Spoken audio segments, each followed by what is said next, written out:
فرمائی۔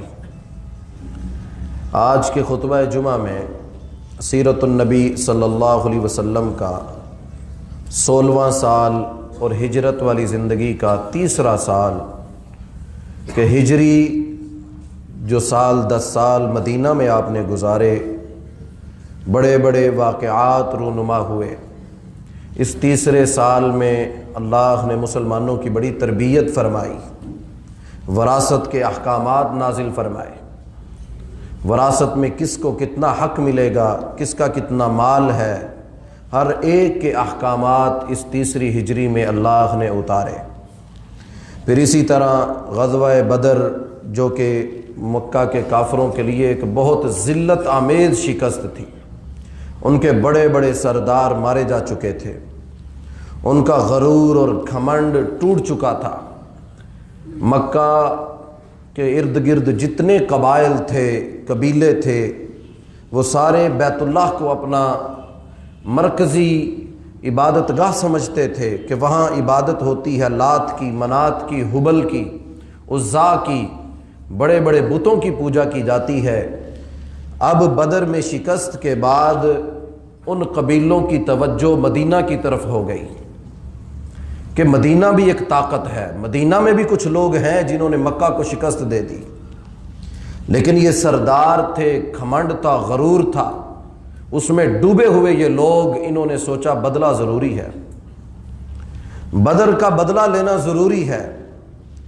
اور پھر ان کو یہ بھی نظر آ رہا تھا کہ اگر مسلمان مضبوط ہوتے گئے تو مدینہ سے جو شاہراہ شام میں جاتی ہے، تجارتی ہماری شاہراہ ہے، اس بات کو آپ ذہن میں رکھیں کہ مکہ کے لوگ 2 ہی ملکوں کا رخ کیا کرتے تھے، شام کی طرف اور اس سے یمن کی طرف۔ سردیوں میں یمن کی طرف جاتے تھے، گرمیوں میں شام کی طرف جایا کرتے تھے۔ جو مال یمن سے خریدتے تھے اس کو کبھی شام میں بیچتے تھے، شام سے خرید کے یمن میں بیچا کرتے تھے۔ اس کی جو مین شاہراہ تھی وہ مدینہ سے ہو کے گزرتی تھی۔ اب اس شاہراہ کے اوپر مسلمان قابض ہو چکے تھے کہ تم نے ہم سے ہمارے گھر چھینے، مکان چھینے، ہجرتوں پہ مجبور کیا اور مدینہ میں بھی ہمیں چین سے رہنے نہیں دیتے، تو اب یہ نہ سمجھنا کہ ہم تمہیں بھی جینے دیں گے، اب ہم تمہاری تجارتی شاہراہوں کو بند کر دیں گے۔ اب یہ خطرہ محسوس ہو رہا تھا مکہ والوں کو کہ مسلمان تو ہماری تجارتی شاہراہوں کو بند کر دیں گے، تو ہم کیسے تجارت کریں گے، گزارا کیسے ہوگا ہمارا۔ دوسرا، ان کو اس بات کا غصہ تھا کہ بدر کے اندر انہوں نے ہمارے سرداروں کو چن چن کے مارا، اور بڑے بڑے سردار، ابو جہل جیسے بڑے بڑے سرداروں کو مسلمانوں نے واصل جہنم کیا تھا۔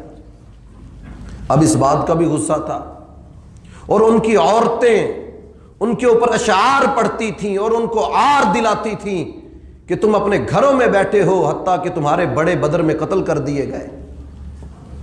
تو مکہ کے اندر باقاعدہ طور پہ گھروں کے اندر پروگرام ہوتے تھے، اور ان پروگراموں کے اندر باقاعدہ مرثیے، اشعار پڑھے جاتے تھے غم والے، اور ابھارا جاتا تھا مردوں کو کہ تم اپنے مردوں کا بدلہ نہیں لیتے، اپنے شوہروں کا بدلہ نہیں لیتے۔ تو ان حالات کے اندر مکہ کے لوگوں نے غزوہ بدر کے بعد مسلسل مدینہ کے اوپر یلغاریں جاری رکھی۔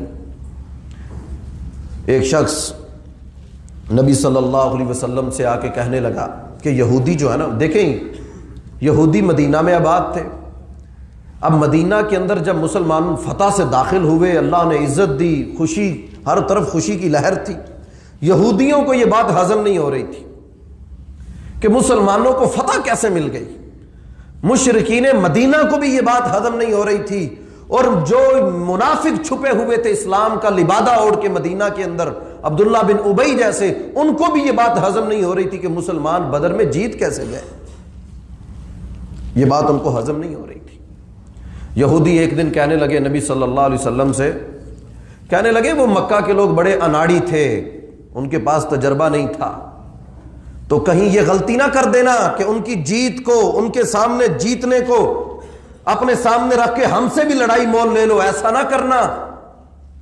دھمکیاں دیتے تھے، بازاروں میں چلتے پھرتے مسلمانوں کو چھیڑتے تھے اور تانے کستے تھے کہ ہمیں کم نہ سمجھنا، وہ تو مکہ کے لوگ تھے جنہوں نے تم سے مار کھا لی، اب ہمارے مقابلے میں آؤ گے تو ہم تمہیں بتائیں گے۔ اب یہودی اعلانیہ طور پہ یہ کہنے لگ گئے، حتیٰ کہ ایک دن بازار کے اندر ایک مسلم عورت، مسلمانوں کی عورت، باپردہ عورت، با حیا عورت کچھ خریدنے کے لیے گئی، ایک یہودی نے اس عورت کا دوپٹہ، اس کا برقع، اس کی چادر کو ایک کیل کے ساتھ اڑا دیا، جب وہ اٹھنے لگی تو وہ پردہ اتر گیا۔ مسلمان دیکھ رہے تھے، 3 ہجری میں یہ واقعہ رونما ہوا، ایک مسلم دیکھ رہا تھا، اس سے برداشت نہ ہوا کہ میری مسلم بہن، میری مسلم عورت، مسلمانوں کی باپردہ عورت اور اس کے پردے کو اتار دیا گیا۔ غیرت نے گوارا نہ کیا، مسلمان اٹھا اور اس یہودی کو قتل کر دیا۔ اب یہودی اس مسلمان کو مارنے لگے۔ بات اللہ کے نبی صلی اللہ علیہ وسلم تک پہنچی کہ یہودیوں نے آج بازار میں یہ حرکت کی ہے کہ مسلم عورت کے ساتھ۔ آپ صلی اللہ علیہ وسلم نے ایک مسلمان عورت کی عزت کے لیے آپ نے حکم جاری کیا کہ بنو قینقاع قبیلہ، جس قبیلے نے یہ حرکت کی ہے وہ مدینہ سے نکل جائے۔ مدینہ سے دربدر کر دیا بنو قینقاع کو۔ اب پہلے ہی یہودی 15 دن محاصرہ کیا، نبی صلی اللہ علیہ وسلم نے اپنے صحابہ کو لے کے بنو قینقاع قبیلے کا محاصرہ کر لیا۔ 15 دن محاصرہ جاری رہا۔ عبداللہ بن ابی سفارش لے کے گیا، منافق تھا نا، دل میں کھوٹ تھی، اپنوں کو بچانا تھا، چلا گیا، سفارش لے کے کہا ان کو چھوڑ دے، میں ان کو امان دیتا ہوں۔ آپ نے اس کی امان کو عزت دی، آپ نے کہا ان کو کہو مدینہ سے نکل جائے۔ ایک مسلم عورت کے لیے نبی صلی اللہ علیہ وآلہ وسلم نے اس کی عزت کے دفاع کے لیے بنو قینقاع کو مدینہ سے روانہ کر دیا۔ اب یہ بات مدینہ سے مکہ میں بھی پہنچ گئی۔ اب یہودیوں سے ہمدردیاں بڑھ گئی مکہ والوں کی، کہا ہم کہتے نہیں تھے کہ ان کو نکالو یہاں سے؟ ہم تو تمہیں پہلے سال ہجرت کے میں نے بیان کیا تھا کہ یہ خط و کتابت کرتے تھے، خط جاری کرتے تھے مکہ کے لوگ مدینہ کے لوگوں کو، نکالو مسلمانوں کو یہاں سے، اندر سے تم کھڑے ہو جاؤ، باہر سے ہم حملہ کرتے ہیں، ہم مل کے مسلمانوں کو ختم کر دیتے ہیں۔ اب جب یہ واقعہ رونما ہوا بنو قینقاع قبیلے کا، تو مکہ کے لوگوں نے ہمدردیاں جتانا شروع کر دیں اس قبیلے کے ساتھ، تعلقات بڑھانا شروع کر دیے، غیرت دلانا شروع کر دی کہ ہم نہ کہتے تھے تمہیں کہ ان کا ساتھ نہ دو، معاہدے تھے نا کہ پابندی کریں گے، مدینہ پہ حملہ ہوا تو یہودی دفاع کریں گے، یہودیوں پہ حملہ ہوا تو مسلمان دفاع کریں گے۔ ابو سفیان جو کہ قافلہ لے کے شام سے بدر سے پہلے مکہ پہنچا تھا، اب وہ سارا تجارتی مال مکہ کے اندر پہنچ چکا تھا، تجارتی مال پہنچ چکا ہے، لیکن اس مال کو کوئی نہ خرید رہا ہے نہ اس کو تقسیم کیا جا رہا ہے، بلکہ وہ دار الندوہ کے پاس کھڑا ہے، اونٹ لدے ہوئے کھڑے ہیں۔ مجلس بلائی گئی، کیا کیا جائے اس مال کا جو ہم شام سے ایک بہت بڑا تجارتی قافلہ لے کے آئے۔ اس مجلس میں پھر فیصلہ ہوا کہ کوئی تاجر اپنا مال اپنے گھروں میں، اپنی منڈیوں میں، اپنی دکانوں میں، اپنے گوداموں میں لے کے نہیں جائے گا، بلکہ اس سارے مال سے ہم بدر کا بدلہ لینے کے لیے اسلحہ خریدیں گے، ایک بہترین قوت تیار کریں گے، مکہ کے ارد گرد جتنے قبائل آباد ہیں ان سب قبیلوں کو دعوت دے کے ایک بہت بڑا لشکر تیار کر کے ہم دوبارہ مدینہ پہ حملہ کریں گے۔ اس مال کے بارے میں یہ فیصلہ کیا گیا۔ اللہ کے نبی صلی اللہ علیہ وسلم بھی حالات سے بے خبر نہیں تھے، باخبر تھے، اور اچھا لیڈر جو ہوتا ہے امت کو لے کے چلنے والا، وہ حالات کی سنگینیوں کو، ان کے خطرات کو بھانپتا ہوا قدم دیکھ دیکھ کے اٹھاتا ہے۔ اب مکہ کے اندر مسلمانوں کے جاسوس بھی موجود تھے۔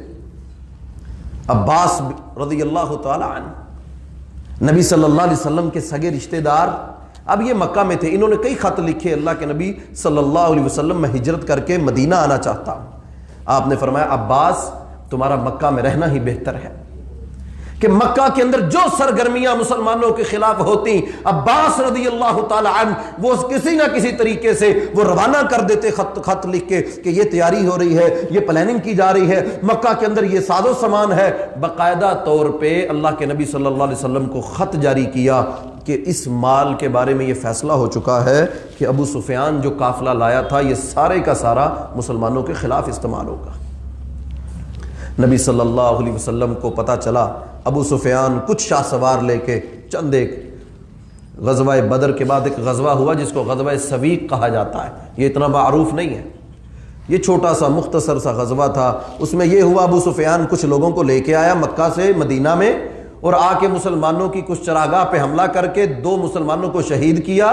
صحابہ کرام کو نبی صلی اللہ علیہ وسلم کو پتہ چلا تو پیچھا کیا، ابو سفیان بھاگ گیا، نکل گیا، تو ستو لے کے آیا تھا اپنی سواری پہ لاد کے، تو جاتا ہوا سواریوں کو ہلکا کرنے کے لیے اپنے ستو گراتا گیا، اس لیے اس غزوے کا نام غزوہ سویق، ستو والا غزوہ اس کا نام پڑ گیا کہ اللہ کے رسول صلی اللہ علیہ وسلم نے خود ابو سفیان کا پیچھا کیا۔ تو بہرحال غزوہ بدر اور غزوہ احد کے درمیان یہ کچھ حالات کی کشمکش جاری رہی، لیکن اس کے بعد پھر جب پتہ چلا کہ مکہ کے کافروں نے جو مال سٹور کیا تھا، سونا خریدا تھا، اسلحہ خریدا تھا، اس کے لیے انہوں نے پورے قبائل کو دعوت دی کہ آؤ، اگر ہم نہ کھڑے ہوئے، اگر آج ہم نے مسلمانوں کے خطرات کو دیکھتے ہوئے اپنے معاشی راستوں کو چھڑانے کے لیے ہم نے اگر حکمت عملی کو نہ اپنایا تو ایک وقت آئے گا کہ مسلمان ہمارے بیت اللہ کے اوپر بھی، جس کو وہ بتوں کی عبادت گاہ کہتے تھے، جہاں لات اور منات کو پوجا جاتا تھا، جہاں ان کے نام پہ قربانیاں دی جاتی تھی اور سارے مشرک مل کے وہاں اللہ کے ساتھ شرک کرتے تھے، انہوں نے پورے مکہ کے ارد گرد قبائل میں یہ اعلان کروایا کہ اگر آج تم ہمارے ساتھ نہ نکلے تو پھر یاد رکھنا مسلمان تمہیں بھی نہیں چھوڑیں گے۔ یہ خبر پھیلا دی انہوں نے، بہت بڑی تعداد، 3000 کا لشکر، 200 گھوڑے جس میں زرہوں سے لدے ہوئے، جنگی زیبتن لباس زیبتن کیے ہوئے، 3000 اونٹ تیار کیے گئے، بہترین تلواریں بنائی گئیں، کس لیے کہ بدر کا بدلہ لینا ہے اور مسلمانوں کو ہم نے مٹانا ہے اور ان کو ختم کرنا ہے اور یہ پلاننگ کرنی ہے۔ جب یہ تیاری شروع ہوئی، قبیلے جمع شروع ہونا ہوئے مکہ کے اندر، عباس رضی اللہ تعالی عنہ نے خط لکھا نبی صلی اللہ علیہ وسلم کو کہ یہ تیاری شروع ہو چکی ہے اور حالات بنائے جا رہے ہیں کہ مدینہ کے اندر کسی صورت مسلمانوں کو ہم برداشت نہیں کر سکتے۔ دیکھیں میرا رب کس طرح کے حالات بناتا ہے، کیسے اللہ تعالیٰ مسلمانوں کو راستے دیتا ہے، کس طرح اللہ مسلمانوں کی تربیت کرتا ہے۔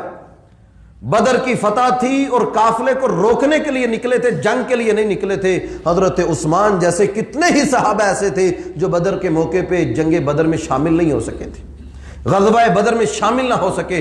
تو اللہ کے نبی صلی اللہ علیہ وسلم کو جب خط ملا، آپ قباء کے اندر تھے، وہ مسجد جو آپ ہجرت کر کے آئے تھے تو مسجد قباء کی بنیاد رکھی تھی، اس مسجد میں آپ موجود تھے۔ خط ملا تو آپ نے کعب رضی اللہ تعالیٰ عنہ کو کہا کعب یہ خط پڑھ کے سناؤ۔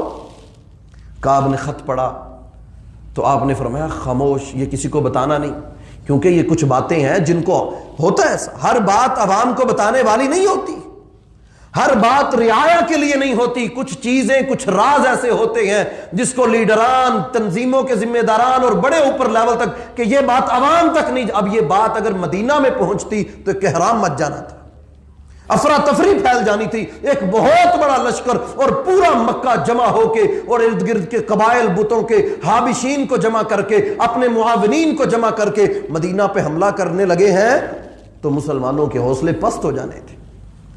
اللہ کے نبی صلی اللہ علیہ وسلم نے کعب کو کہا یہ خبر باہر نہیں نکلنی چاہیے۔ آپ فوراً سعد بن ربیع کے گھر میں گئے۔ اب یہ سعد کون ہے؟ انصاریوں کے سردار، بڑے بڑے لیول پہ، اونچے لیول کی ملاقاتیں شروع کر دیں۔ آپ نے ان کے سرداروں سے ملاقات کی، کہا سعد یہ خبر ملی ہے، اب کیا کریں؟ سعد رضی اللہ تعالیٰ عنہ کہنے لگے اللہ کے نبی صلی اللہ علیہ وسلم ہم نے تو آپ کو اپنا نبی مانا ہے، ہم تو آپ پر ایمان لے آئے ہیں، اللہ کی قسم ہم کسی صورت بھی آپ کے اوپر، مدینہ کے اوپر حملہ برداشت نہیں کریں گے، ہم پہلی صفوں میں کھڑے ہو کر اسلام کا دفاع کریں گے۔ مختلف سرداروں کو جمع کیا اللہ کے نبی صلی اللہ علیہ وسلم نے، کہا اب مشورہ دو کیا کیا جائے۔ جب دیکھا کہ اب یہ لڑنے کے لیے، مقابلے کے لیے، دفاع کے لیے یہ میری جماعت، یہ لوگ تیار ہیں، تو اب پوچھا اب بتاؤ لڑنا کہاں ہے، جگہ کا تعین کیا جائے۔ تو کچھ لوگ کہنے لگے کہ اللہ کے رسول صلی اللہ علیہ وسلم ایسا کرتے ہیں مدینہ کے اندر بیٹھ کے ہم مدینہ کا دفاع کرتے ہیں، مدینہ کے اندر بیٹھ کے۔ کچھ لوگوں نے کہا نہیں، جو بدر میں شامل نہ ہو سکے تھے ان کے دل میں حسرت تھی کہ ہم جہاد سے پیچھے کیسے رہ گئے، کیونکہ ان کو لگا تھا کہ یہ تو تجارتی قافلے کو روکنے کے لیے نکلے ہیں، جنگ کا ارادہ ہی نہیں تھا۔ اب جو پیچھے رہ گئے تھے کتنے نوجوان تھے انصاریوں کے، وہ کہنے لگے اللہ کے نبی ہم تو اس دن کا انتظار کر رہے تھے کب ہمارا کفر سے مقابلہ ہو اور ہم ان سے دو دو ہاتھ کریں۔ اللہ کے نبی صلی اللہ علیہ وسلم ہم یہ چاہتے ہیں کہ مدینہ سے نکل کے باہر میدان میں کفر کو للکارا جائے۔ صحابہ کرام اس طرح کی رائے دے رہے تھے۔ گھروں میں بیٹھنا کوئی عقل مندی ہے؟ اس طرح کی آپ پڑھے سیرت، اللہ کی قسم آپ حیران ہوں گے کیا عمریں تھی ان لوگوں کی، کوئی 20 سال کا، کوئی 22 سال کا، کسی کو اسلام میں آئے چند مہینے ہوئے، کسی کو چند دن ہوئے، اور ایمان کتنا مضبوط۔ کہہ رہے اللہ کے نبی ہم نے بدر میں پیچھے رہ کے ہم شرمسار ہیں کہ ہم آپ کے ساتھ کیوں نہ نکلے تھے۔ اللہ کے رسول صلی اللہ علیہ وسلم اب تو موقع ملا ہے ہاتھ کھولنے کا، اب تو میدان سجے گا، اب تو اللہ وہ رتبے اور وہ شہادتیں دے گا۔ اللہ کے رسول صلی اللہ علیہ وسلم مدینہ سے نکل کے لڑنا چاہیے۔ آپ صلی اللہ علیہ وسلم نے مشورہ دیا، فرمایا ہمیں مدینہ میں رہ کے لڑنا چاہیے، لیکن وہ نوجوان زیادہ تھے جو چاہتے تھے کہ باہر جا کے، جذبہ زیادہ تھا۔ آپ نے ان کی رائے کو پسند کیا کہ مدینہ سے باہر جا کے ہم دفاع کریں گے۔ تو صحابہ کرام نبی صلی اللہ علیہ وسلم کے حجرے کے باہر، وہ جہاں آج مدینہ النبی ہے، جہاں آج مسجد نبوی ہے، وہ حجرہ اللہ کے نبی صلی اللہ علیہ وسلم کا، صحابہ کہتے ہیں ہم گھر کے باہر کھڑے ہیں اور کائنات کے امام جناب محمد رسول اللہ صلی اللہ علیہ وسلم جب گھر سے نکلے تو کیا لباس پہنا ہوا ہے؟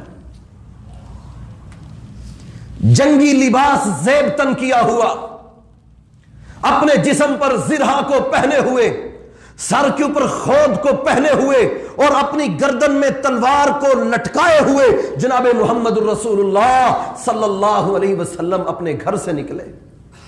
صحابہ کہتے کہ ہمیں لگا جب ہم نے آپ کو جنگی لباس میں دیکھا تو ہمیں پھر لگا کہ ہم نے شاید مشورہ غلط دے دیا، ہمیں چاہیے تھا کہ ہم نبی صلی اللہ علیہ وسلم کو گھر میں ہی رہنے دیتے، ہم مدینہ میں رہ کے لڑتے، کہ ہمارے مشورے کی وجہ سے نبی صلی اللہ علیہ وسلم کو جنگی لباس پہن کے تلوار لٹکا کے کائنات کے امام کو جانے نچھاور کرتے تھے، آپ پر ایمان لائے تھے، آپ کو کس طرح میدان میں لڑتا دیکھ سکتے تھے۔ اللہ کے رسول آپ رکے، ہم آگے میدانوں میں نکلنے والے، وہ کس طرح برداشت کر سکتے تھے؟ لیکن نبی صلی اللہ علیہ وسلم کے اوپر وحی نازل ہوئی کہ جب نبی جنگ کی تیاری کر لیتے ہیں تو اللہ کے حکم کے بغیر واپس نہیں جا سکتے۔ جنگی لباس اتارنے، اب یہ اللہ کا حکم ہے کہ آپ اپنے جسم پہ لباس کو زیب تن رکھیں اور نکلے میدان میں۔ اور اللہ تعالیٰ حالات کیسے بناتا ہے، اللہ کے نبی صلی اللہ علیہ وآلہ وسلم نے صحابہ کرام کو نکالا کہ تیاری کر لو۔ اب تیاری بھی کیا کرنی تھی، کتنے کو وسائل آگے ہوں گے، بہرحال تیاری کی گئی احد کے لیے، جگہ کا انتخاب کیا گیا کہ احد کی جگہ، احد کے میدان میں جا کے لڑائی کریں گے۔ مکہ کے لوگ بھی غرور سے، گھمنڈ سے، آگے آگے عورتیں، حضرت عباس رضی اللہ تعالی عنہ نے، اور اللہ کے نبی صلی اللہ علیہ وسلم کو جب پتہ چلا قافلے وہاں سے نکل چکے ہیں مکہ سے، پھر آپ نے جاسوس روانہ کیے، جاؤ خبریں پتہ کر کے آؤ کیسے حالات ہیں، کتنی تعداد ہے۔ تو صحابہ کرام جب جائزہ لینے کے لیے گئے، میں حیران ہوتا ہوں ان کا آئیڈیا، گیس کتنا مضبوط ہوتا تھا۔ ہم تو 200 400 500 کا گیپ کر دیں اور ہم اس کو معمولی سمجھتے ہیں۔ اسلام کے اندر یہ تفریق نہیں ہے، اسلام کاؤنٹنگ کے اندر، حساب کتاب کے اندر کوئی اوپر نیچے نہیں، پوری کاؤنٹنگ تھی۔ بتائیں بدر میں 313 تھے، 314 کاؤنٹ نہیں کیے کسی نے۔ احد کے میدان میں کافروں کی تعداد کے بارے میں، کاؤنٹنگ کے بارے میں بھیجا، جاؤ جا کے پتہ کرو تعداد کتنی ہے، تو 3000 کا لشکر۔ کہا اللہ کے نبی صلی اللہ علیہ وسلم 3000 سے زیادہ نہیں ہے، یہ 200 گھوڑے ہیں۔ اور وہی خط جو عباس کا تھا، وہی مسلمانوں کے جاسوسوں کی پوری اطلاع تھی کہ اللہ کے نبی صلی اللہ علیہ وسلم 200 گھوڑے ہیں، گھوڑوں کا سپہ سالار خالد بن ولید کو بنایا گیا ہے، اور پورے لشکر کا سپہ سالار ابو سفیان ہے جو قافلہ شام سے لے کے آیا تھا۔ اس کی بیوی ہندہ ہے جس کے باپ کو بدر میں قتل کیا گیا تھا، وہ بھی ان عورتیں بھی شامل ہیں۔ اللہ کے رسول ان کی عورتیں بھی احد کے لیے، غزوہ بدر کا بدلہ لینے کے لیے ان کی عورتیں بھی آ رہی ہیں۔ اور اور اشعار پڑھ رہی ہیں, اپنے مردوں کو, اپنے بھائیوں کو, اپنے بیٹوں کو آر دلا رہی ہیں, غیرت دلا رہی ہیں کہ تم بدر کا بدلہ لو. باقاعدہ طور پہ لوگوں کو ہائر کیا گیا, بہترین جنگجوؤں کو اس لشکر میں جمع کیا گیا, ان کو پیمنٹیں کی گئیں, پیسے دیے گئے. وحشی بن حرب کو ہندا نے خریدا, کہا تو یہ حمزہ کو قتل کر, حمزہ کو شہید کر جس نے میرے باپ کو قتل کیا, ہم تجھے آزاد کر دیں گے, ہم تجھے لاکھ دیں گے, مال و دولت دیں گے. کتنے لوگ تھے جنہوں نے جنگجوؤں کو, سمجھ یہ آتا ہے کہ انہوں نے پوری تیاری کی تھی, غصے میں بھرے ہوئے تھے, بدر کا بدلہ لینا ہے, ذلت آمیز شکست کا بدلہ لینا ہے. اور ادھر اللہ کے نبی صلی اللہ علیہ وسلم اطلاعیں مل رہی ہیں کہ وہ نکل آئے ہیں, وہ نکل آئے. اللہ کے نبی صلی اللہ علیہ وسلم نے مدینہ سے باہر نکل کے اپنے لشکر کا جائزہ لیا, اپنے لشکر کو دیکھا, اس کے اندر کتنے لوگ ہیں جو لڑنے والے ہیں, کتنے لوگ ہیں جو لڑنے والے نہیں ہیں, جو لڑنے والے نہیں ہیں, جذبے لے کے آگے ہیں لیکن ان کی وجہ سے نقصان زیادہ ہوگا, ان کو واپس بھیج دیا جائے. تو آپ نے 16-17 کے قریب بچے جن کی عمریں 13 سال 14 سال 15 سال بچوں کی عمریں تھیں, نبی صلی اللہ علیہ وسلم نے ان کو اس لشکر سے باہر نکال دی. آپ نے فرمایا تمہاری عمریں کم ہیں, تم واپس چلے جاؤ. کتنے صحابی وہ بچوں میں سے جو رونے لگ گئے, اللہ کے نبی بدر میں بھی نہیں لے کے گئے تھے, اب ہمیں جانا ہے, ہم پیچھے رہ گئے تھے, ہم پیچھے رہنے والوں میں شامل نہیں ہونا چاہتے. سمرہ بن جندب رضی اللہ تعالی عنہ, رافع بن خدیج رضی اللہ تعالی عنہ, سمرہ بہت اچھے تیر انداز تھے, نشانہ ان کا خطا نہیں ہوتا تھا. آج بھی مسلمانوں کو چاہیے اپنے نشانے بہتر کریں, یہ بھی دین کا حصہ ہے. پڑھیں ہاں حدیث کتنی ہے. ہمیں اپنے میزائل ٹیکنالوجی میں, ہمیں دنیا کے مقابلے میں اپنے نشانے, اپنے ہدف بہتر کرنے کا حکم ہے. نبی صلی اللہ علیہ وسلم نے غزوہ احد کے اندر سمرہ بن جندب کو کہ اس کو شامل کر لو, اگرچہ یہ 15 سال کا ہے, بالغ ابھی نہیں ہوا, فرمایا اس کو بھی شامل کر لو. کیوں؟ اس کا نشانہ بہت اچھا ہے. یہ تربیت ہے, ہمیں تربیت لینی چاہیے, ہمیں اپنے نشانے بہتر کرنے چاہیے. ہاں کسی مسلمان کے سامنے نہیں, کسی مسلمان کے خلاف نہیں, یہ اسلام کی مزاج اور اسلام کی تربیت نہیں ہے. کافروں کے خلاف, اور یہ ذہن میں رکھ کے کہ ہم نے اپنے نشانے بہتر کرنے ہیں. اور حدیث میں آتا ہے جس نے نشانہ بازی سیکھی, تیر اندازی سیکھی, ہدف کو نشانہ بنانا سیکھا, لیکن اس نے اپنے نشانے کو بھلا دیا, اس نے اپنے نشانے کو بھلا دیا, فرمایا لیس منا, اس بندے کا مسلمانوں کی جماعت سے کوئی تعلق نہیں ہے. اتنی سخت وعید ہے نشانہ بازی سیکھنے کے بعد اس کو بھلا دینا.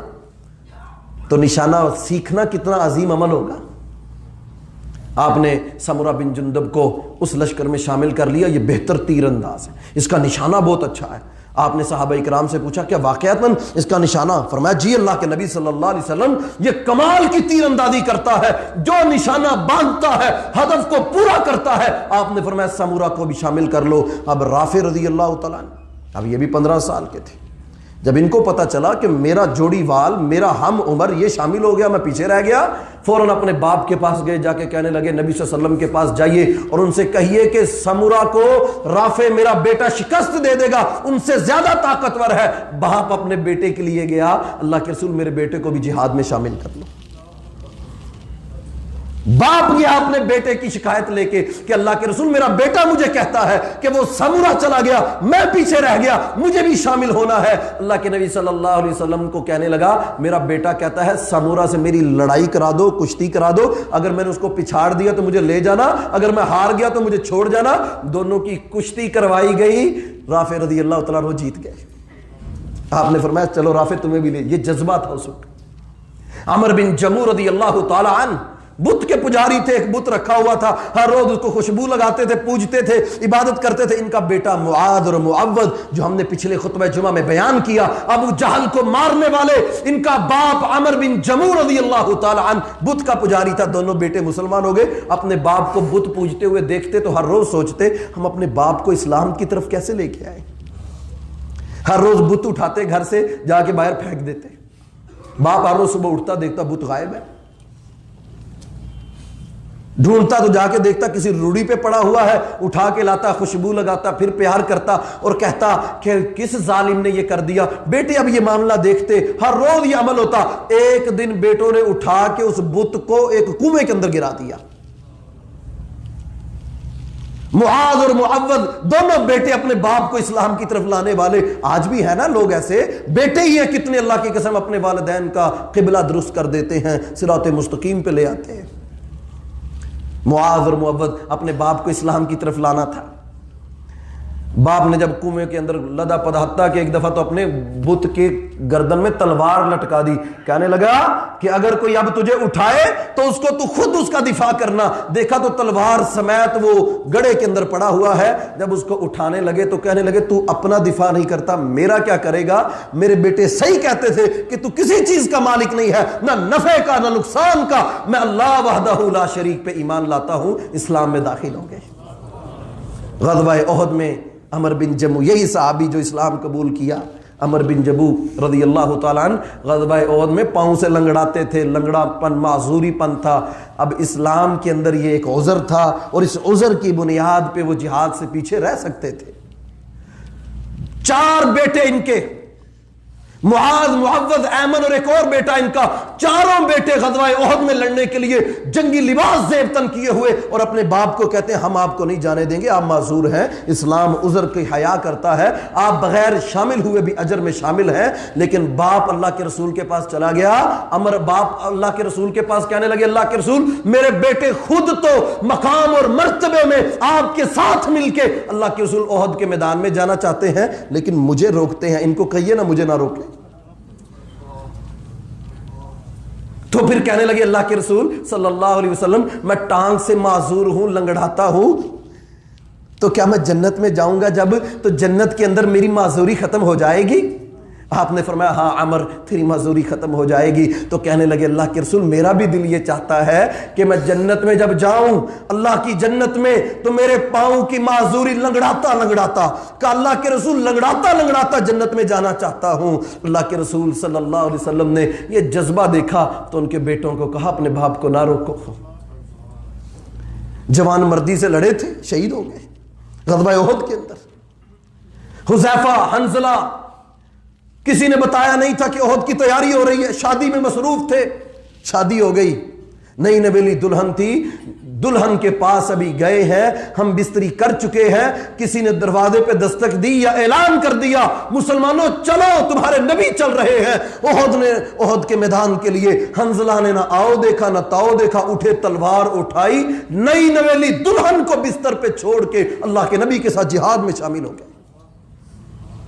مصعب بن عمیر رضی ہجرت کر کے آئے تھے، کیا ساد و سامان، کیا اپنے محل کو سمیٹنا تھا، ایک تلوار تھی، سینے میں قرآن تھا، یہ 2 چیزیں ہی ان کا سرمایہ تھا، تلوار اٹھائی، اٹھے اور میدان کے اندر۔ یہ تیاری تھی صحابہ کرام کی، جذب عروج پہ تھے کہ اللہ کے دشمن میدانوں میں آ چکے ہیں، اب یہ حق نہیں ہے، اب یہ ایمان والوں کی علامت نہیں ہے کہ نبی ان کا میدان میں ہو اور ایمان والے پیچھے گھروں میں بیٹھ جائیں اور تیاری ہی نہ کریں، یہ ان کے لیے بس کی بات نہیں تھی، ان کا ایمان انہیں مجبور کرتا تھا۔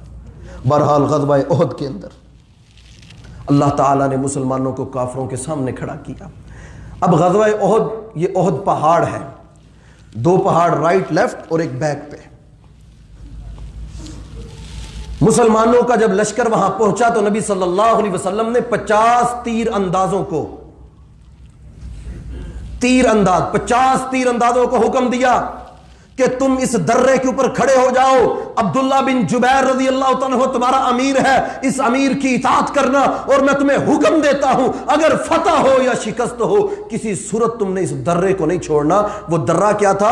ایک بلند جگہ تھی جہاں سے تیر اندازوں کو مقرر کیا گیا تاکہ کوئی بھی پیچھے سے حملہ نہ کر سکے۔ رائٹ لیفٹ پہاڑ ہیں، پیچھے سے بھی کور ہو گیا، اب صرف سامنے دشمن ہوگا، ان سے مقابلہ کرنا آسان ہو جائے گا۔ اب یہ پلاننگ ہو رہی ہے، اسی موقع پر اتنا بڑا دھوکہ مسلمانوں کو دیا عبداللہ بن ابی نے۔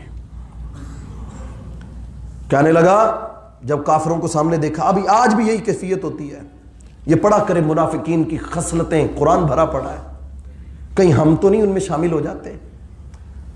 کیا خصلت ہے؟ کبھی اسلام کو تقویت نہیں دے سکتے یہ منافق کبھی اسلام کو مضبوطی نہیں دیتا، ہمیشہ اسلام کو کھوکھلا کرے گا، ہمیشہ اسلام کی بنیادوں کو گرائے گا۔ جب مسلمانوں پہ مشکل آئے گی دل میں خوش ہوگا، جب جہاد پہ پابندیاں لگیں گی یہ بڑے خوش ہوتے ہیں کہ چلو شکر ہے جان چھٹی، اب ہمیں کوئی جہاد کی بات تو نہیں کرے گا۔ آپ بھی دیکھ لیں عبداللہ بن ابی، جب سامنے کافروں کا لشکر آیا، او بھائی تو نے جانا تھا پہلے ہی چلا جاتا، تو آیا ہی کیوں تھا؟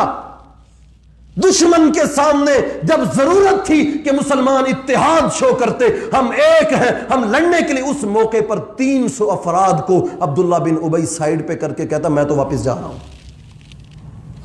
بھئی واپس کیوں جا رہے ہو؟ کہا میں نے مشورہ دیا تھا مدینہ میں رہ کے لڑو، تو میرے مشورے کو مانا نہیں گیا، تو لہذا میں اب واپس جا رہا ہوں۔ کتنے صحابہ تھے جنہوں نے عبداللہ بن ابی کو جا کے سمجھایا کہ اللہ کی تمہیں ہم واسطہ دے کے کہتے ہیں کہ اس موقع پر دغا نہ دو، اس موقع پہ دھوکہ نہ دو، اب تو وقت تھا کھڑے ہونے کا، ساتھ دینے کا۔ اب تو کافر دیکھیں گے ان کی صفوں میں پھوٹ پڑ گئی، ان کے حوصلے بلند ہو جائیں گے۔ لیکن اس نے ایک نہ سنی، کہنے لگا نہیں میرا مشورہ نہیں ماننا، میں جا رہا ہوں۔ اور یاد رکھیں اس سے پہلے وہ نماز نبی صلی اللہ علیہ وسلم کے پیچھے پڑھا کرتا تھا، اس سے پہلے مسلمانوں کی مجلسوں میں بیٹھا کرتا تھا، لیکن اللہ کہتے مسلمانوں ہم نے ان 300 کو واپس بھیج کے ان کا واپس جانا، اس مجلس سے نکلنا اور جہاد سے پیچھے ہٹنا، ہم نے دنیا کے لیے یہ اصول مقرر کر دیا ہے کہ منافق ہمیشہ جہاد سے بھاگے گا،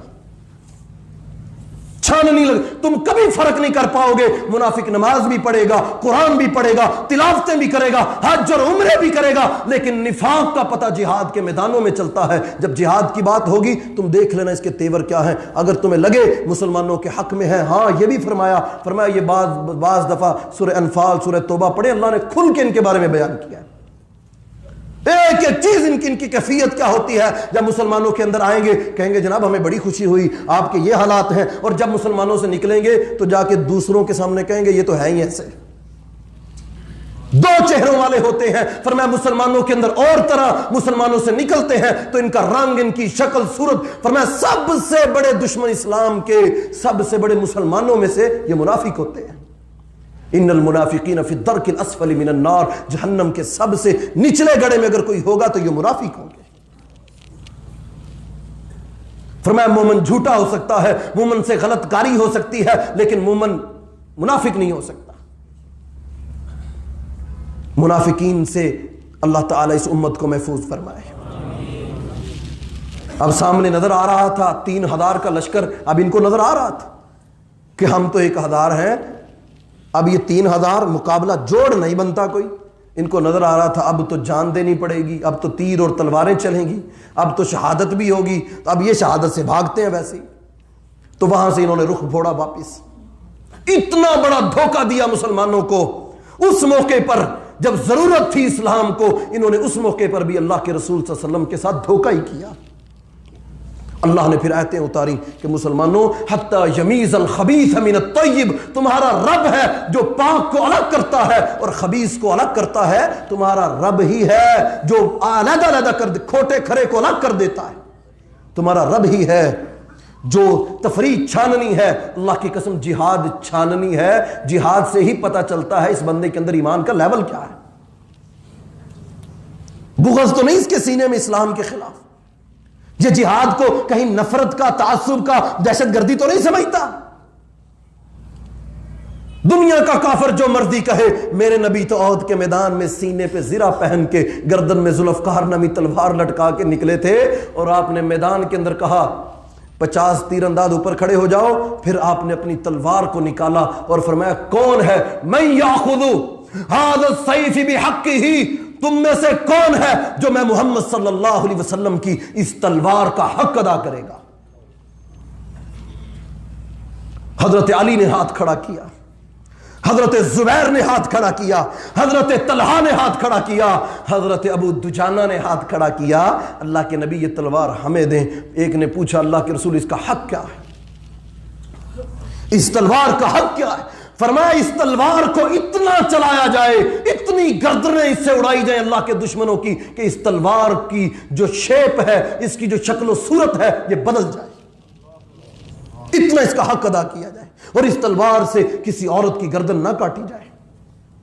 یہ محمد الرسول اللہ صلی اللہ علیہ وسلم کی تلوار۔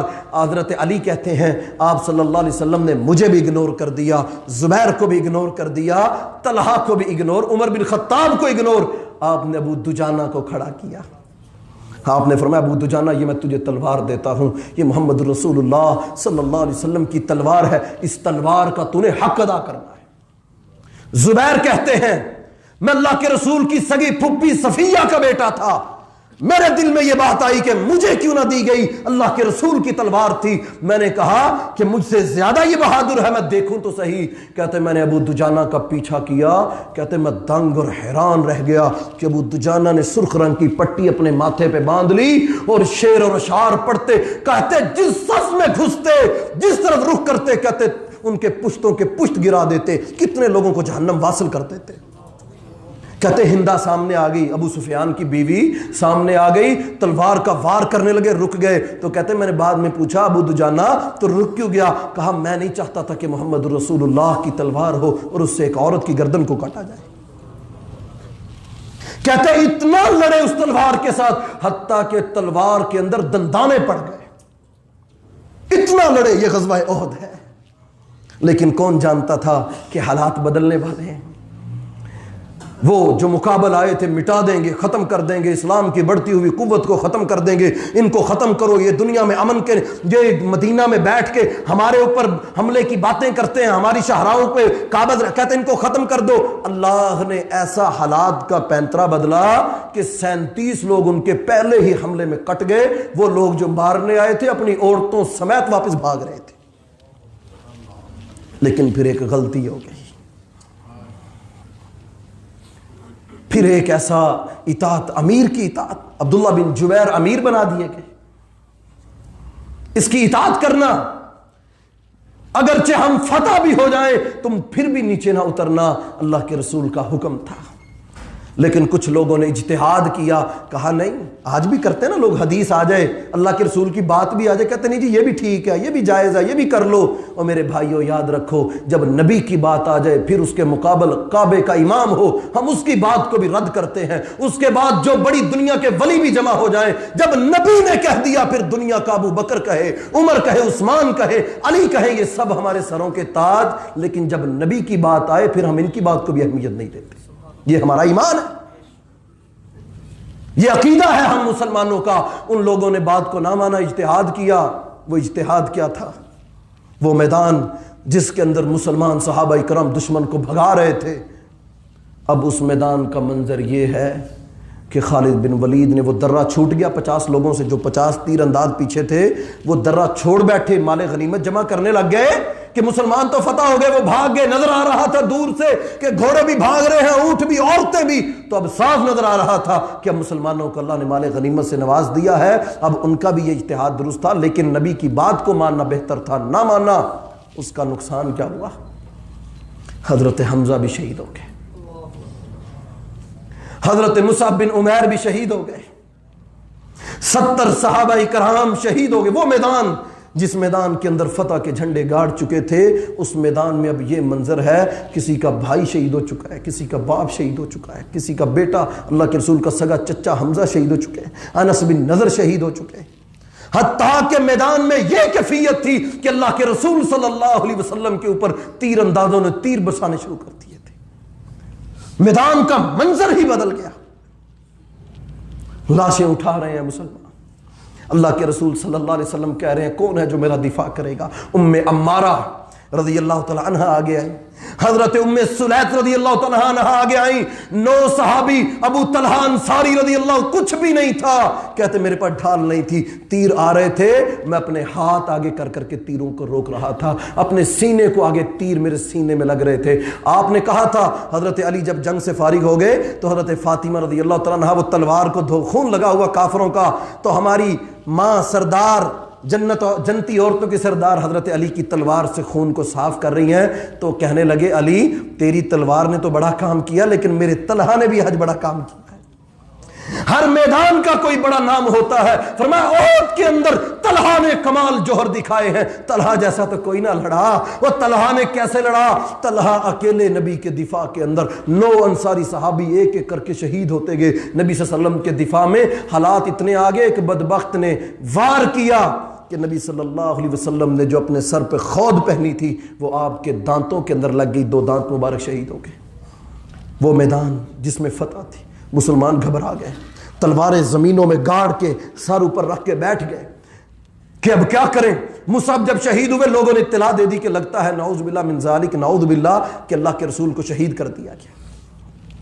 جب یہ منظر بن گیا کہ لوگوں نے افواہیں اڑا دی کہ اللہ کے رسول بھی شہید کر دیے گئے اور مسلمان آپس میں تلواریں ایک دوسرے کے خلاف چل گئیں، یمان رضی اللہ، حذیفہ کے والد یمان ایک مسلمان ساتھی کے ہاتھوں شہید ہو گئے. اتنا خطرناک منظر میدان کا بن گیا، کسی کو سمجھ نہیں آ رہی تھی کیا کرنا ہے. اس موقع پر اگر کوئی ثابت قدمی سے کھڑے رہے تو وہ جناب محمد رسول اللہ صلی اللہ علیہ وسلم. آپ پھر بلند آواز سے پکارے، او لوگو انا النبی، میں اللہ کا نبی ہوں، میں اللہ کا رسول ہوں، جمع ہو جاؤ. جمع کیا گیا. پھر اللہ نے مدد کی، مسلمانوں نے پھر حملہ کیا. وہ جو آئے تھے وہ بھاگ گئے، نقصان کر گئے. جب ان کو لگا کہ ہم نے بدلہ لے لیا ہے بدر کا، ان کے 70 ہم نے شہید کر دیے ہیں، تو اب وہ واپس کو پلٹے. تو لیکن بعد میں ان کو پتا چلا کہ ابھی تو ان کی قیادت ساری زندہ ہے، عمر، ابو بکر، عثمان و علی، سارے بڑے بڑے جلیل القدر صحابہ بھی موجود ہیں. تو بعد میں پھر لیکن اس میدان میں کیا تھا؟ ہر کوئی غم سے ٹوٹا ہوا، ہر کسی کا بھائی، مدینہ کے ہر گھر سے لاش تھی، ہر گھر سے شہید تھا. اس موقع پر اللہ نے قرآن اتار کے حوصلہ دیا.